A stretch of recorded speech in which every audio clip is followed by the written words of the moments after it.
Gas आपने पिछला episode देख ही लिया होगा शायद, जिसमें शान देविका को मनाने के लिए काफी कुछ कोशिश करते हैं। लेकिन इस एपिसोड में देखेंगे कि आखिर देविका को कृषि की मां बनकर आना ही पड़ा शान के घर पर। तो हम देखते हैं कि ऐसा क्या हुआ जो देविका समझकर वापिस शान के घर पर चले गए, जो कि कृषि की मां बनकर। अगर आपने हमारे चैनल को सब्सक्राइब और वीडियो को लाइक नहीं किया तो कर ले, ताकि हर आने वाली वीडियो की नोटिफिकेशन आपको जल्द ही मिल सके। तो यह हम देखते हैं कि एक दिन पहले की स्टोरी, जिसमें बताया जाता है कि शान देविका की मम्मी की तबीयत खराब होने की वजह से वह हॉस्पिटल में भर्ती करा देता है, जहाँ पर डॉक्टर कहते हैं कि इनकी सर्जरी करनी पड़ेगी, जिसके लिए आपको 10 लाख रुपए देना होगा। देविका कहती है कि मेरे पास इतने पैसे नहीं है, लेकिन बीच में शान बोल जाते हैं और कहते हैं आप पैसे की बिल्कुल भी टेंशन ना ले और आपका पैसा मिल जाएगा, आप सिर्फ ऑपरेशन जारी रखें और इलाज में कोई भी लापरवाही नहीं होनी चाहिए। इसके बाद में हम देखते हैं कि देविका की माँ का होश आ जाता है और उसके बाद में वो कहती है कि इस शख्स ने मुझे बसाया था, कितना बड़ा दिल है। लेकिन देविका की माँ शान से काफी कुछ बात करती है। इसके बाद में हॉस्पिटल में भी शान कृषि की आमने सामने बात हो जाती है। वह देविका भी नहीं मानती है और कहती है तो ऐसा क्यों करना चाह रहा है। इसके बाद में हम देखते हैं कि चांद कहता है कि भगवान ने तुझे अस्मिता का चेहरा दिया है, लेकिन बुद्धि 1% भी नहीं दी है तुझे। अगर 1% भी तेरे में अक्ल होती ना, तो आज तू मेरी बात मान जाती और तुझे कोई फर्क ही नहीं पड़ता। और वह कहता है कि मुझे नहीं पता था कि वह रोड पर तेरी माँ थी, और अगर तेरी माँ नहीं भी होती ना, तो भी मैं हेल्प करता था। यह बात सुनकर देविका भी काफी इमोशनल हो जाती है और उसकी आंखों में आंसू आ जाते हैं और शान के भी आंखों में आंसू आ जाते हैं। इसके बाद में हम देखते हैं कि शान वहाँ से चला जाता है अपने घर पर, जो कि सभी लोग घर पर खाना खाते रहते हैं। और अचानक घर की बेल बजती है, तो निवेदिता कहती है कि जाओ दरवाजा खोलो। उसके बाद में हम देखते हैं कि जो वेटर दरवाजा खोलते ही देविका दिख जाती है, वो भी अस्मिता के हम शक्ल में। इसके बाद में वेटर के हाथ में एक प्लेट भी नीचे छूट जाती है कि वह भी सोचता रहता है कि ये तो अस्मिता जी तो मर गई थी, अब यहाँ पर वापस कैसे आ गए। वो भी काफी टेंशन में हो जाता है, यह कैसे हो गया। इसके बाद में हम देखते हैं कि सभी मेंबर लोग जो घर में होते हैं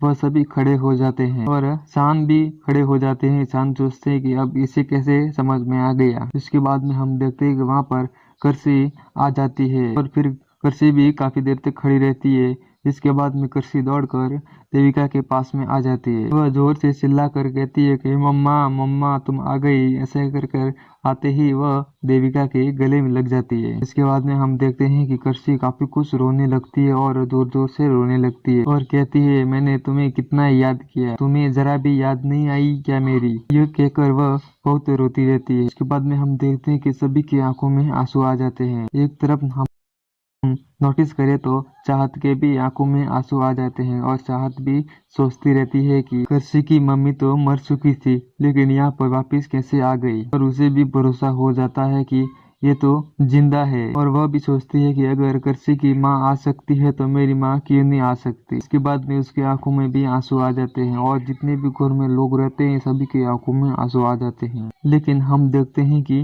देविका को कृषि के बारे में कुछ भी पता नहीं रहता है और उस घर के बारे में भी कुछ भी पता नहीं रहता है। इसलिए देविका काफी कुछ चिंतन रहती है और कुछ भी बोलती नहीं है। लेकिन कृषि बहुत रोती रहती है और कहती है कि मम्मा मैं अब तुम्हें कहीं नहीं जाने दूंगी और मैं अब तुम्हारे पास में ही रहूंगी। कृषि कहती है कि मैंने तुम्हें कितना मिस किया था, तुम्हें जरा भी याद नहीं आई थी क्या मेरी। फिर कृषि कहती है कि मुझे पापा ने बताया था कि आप जहाँ काम करती है वहाँ पर नेटवर्क की प्रॉब्लम होती है, इसलिए वहाँ बात नहीं हो पाती क्या। लेकिन हम देखते हैं कि देविका कुछ भी समझ में नहीं आता है और वह सोचती रहती है। वो सोचती है कि अब मैं इसका पीछा कैसे छुड़ाऊं। इसके बाद में हम देखते हैं कि कृषि देविका के गाल पर बहुत बार चुम्मा देती है और वो कहती है कि मम्मा मैं तुमसे बहुत प्यार करती हूँ, और वो काफी रोने लगती है जोर जोर से। के बाद में शान और निवेदिता और अखीरा सभी की आंखों में आंसू आ जाते हैं और काफी इमोशनल हो जाते हैं, और जिसके बाद में देविका के भी आंखों में आंसू आ जाते हैं ये बात सब सुनकर कृषि की। जिसके बाद में हम देखते हैं कृषि देविका को हाथ पकड़कर वह अपने रूम में लेकर चली जाती है, जहाँ पर वह कहती है कि मम्मा देखो मैं कितनी बड़ी हो गई हूँ। लेकिन यह बात देविका को पता नहीं था, क्योंकि अस्मिता ने वहाँ पर एक दीवार पर मीटर का नक्शा लगाया था, जहाँ पर कर्सी की लंबाई मापी जाती थी। और कर्सी की जितनी लंबाई थी उतना उसने एक मार्कर लगाया हुआ था, जो कि कर्सी इतनी बड़ी है। लेकिन यह बात देविका को पता नहीं था और कर्सी कहती है, देखो मम्मा, मैं कितनी बड़ी हो गई हूँ, देखो 1 इंच बड़ी हो गई हूँ। यह वह रोते हुए कहती है देविका को। इसके बाद में हम देखते हैं कि कर्सी वहां से एक पेन लाती है, जो कि देविका को कहती है कि लो मम्मा, ये लो, अब एक और मेरा निशान लगाओ, मैं कितनी बड़ी हो गई हूँ। इसके बाद में हम देखते हैं कि देविका भी कहती हुई सोचती है कि ये सब क्या हो रहा है मेरे साथ। फिर भी कर्सी देविका को कन्वर्स करती है कि मम्मा मम्मा, आप चुप क्यों हो, क्या हुआ, लगाओ ना मार्कर, लगाओ ना मेरा। लेकिन देविका सबके सामने देखती रहती है और वो भी काफी इमोशनल हो जाती है। और देविका चांद की तरफ देखते हैं, लेकिन चांद की आंखों में बहुत सारे आंसू बहते हैं। सभी लोग घर के सभी इमोशनल हो जाते हैं। फिर कर्सी चिल्लाती रहती है कि मम्मा लगाओ ना मार्कर, जिसके बाद में वह देविका उस पे एक मार्कर लगाती है। वह कहती है कि देखो मैं 1 इंच बड़ी हो गई। इसके बाद में हम देखते हैं कि देविका का हाथ पकड़कर वह पलंग पे बिठा देती है। इसके बाद में वह कहती है कि देखो मम्मा, मेरे बाल भी कितने बड़े हो गए, तुम देखो कितने टाइम हो गया, और पापा बराबर तेल भी नहीं लगाते। ऐसा वह देविका को कहती रहती है। लेकिन देविका भी काफी इमोशनल हो जाती है और वो भी रोने लगती है। इसके बाद में कस्सी कहती है कि मम्मा, तुम क्यों चली गई थी।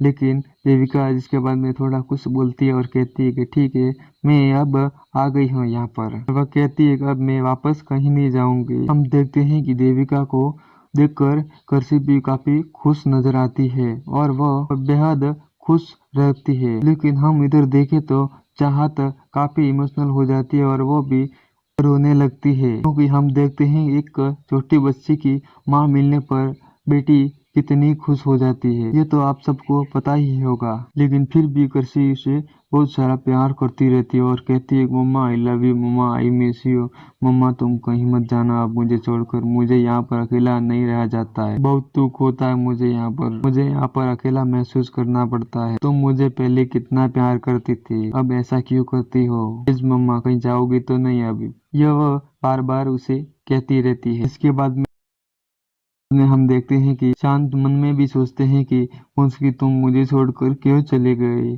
क्यों किया तुम मेरे साथ ऐसा, मैंने तुम्हारे लिए कितना दुख उठाया है, काश तुम यहाँ पर होती तो मेरी बेटी कृषि कितनी खुश रहती। यह बात चांद को इसलिए याद आती है क्योंकि कृषि को वह खुश देखकर वह कहता है कि स्मिता की हम शक्ल देविका को देखकर चांद भी काफी कुछ गहराव में हो जाते हैं और वह रोने लगते हैं और उन्हें काफी कुछ पहले के सपने आते हैं। जो अस्मिता ने वादा किया था वह वादा भी उन्हें याद आता है। इसके बाद में हम देखते हैं कि चाहत भी कहती है कि मम्मा, चाहत को भी अपनी मम्मी की बहुत याद आती है। इसके बाद में हम देखते हैं कि बताया जाता है कि चांद और अस्मिता की पहले की पुरानी यादें वहाँ रिलीज होती है, जो कि चांद और अस्मिता दोनों बहुत सारा प्यार करते हैं कृषि को। इसके बाद में निवेदिता कहती है कि देखा अस्मिता, हमारी कृषि आपको कितना मिस करती है, अब आप कहीं गई ना तो देखिए हम आपका क्या हाल करते हैं। लेकिन कृषि कहती है, बड़ी माँ, आप मेरी मम्मा को मत डांटिए, मम्मा की जगह मुझे डांट लीजिए, मुझे अच्छा नहीं लगता है। इसके बाद में हम देखते हैं कि सब लोग काफी खुश लगते हैं और कृषि की हालत भी काफी बेहतर हो जाती है। कृषि कहती है कि अब मेरी मम्मा कोई नहीं डांटेगा। इसके बाद में हम देखते हैं कि शांत के आंखों में बहुत सारे आंसू बहते रहते हैं और वो काफी सपने देखते रहते हैं। उसके बाद में सब वहाँ से चले जाते हैं अंदर की तरफ, क्योंकि कृषि को दवाई देनी होती है, इसलिए वो कृषि को लेकर अंदर चले जाते हैं। लेकिन कृषि जाने को इनकार कर देती है और वो वापस कह कर जाती है कि मम्मा मैं अभी आई वापस, अभी 2 मिनट में, और वापस वो देविका के चुम्मा लगाकर वापस जाती है। सब जाने के बाद में हम देखते हैं कि चांद और देविका दोनों बचते हैं पीछे और देविका चांद के ऊपर काफी कुछ गुस्सा करती है। उसके बाद में चांद भी वहाँ पर चले जाते हैं। उसके बाद में हम देखते हैं कि देविका सोचती है कि अस्मिता के जैसे एक महान माँ बनना बहुत ही कठिन है और यह कोई नहीं कर सकता है और मैं यहाँ पर फंस रही हूँ। अभी बहुत ज़्यादा डिफिकल्ट होने वाला यहाँ पर देविका ऐसे वह सोचती रहती है, जिसके बाद में हम देखते हैं कि शान को वो बातें वापस याद आ जाती है जो कि अस्मिता और कृषि की वहाँ पर अस्मिता की डेथ हुई तो वह बातें वापस आ जाती है। हम देखते हैं कि चांद को वह बातें वापस याद आती है।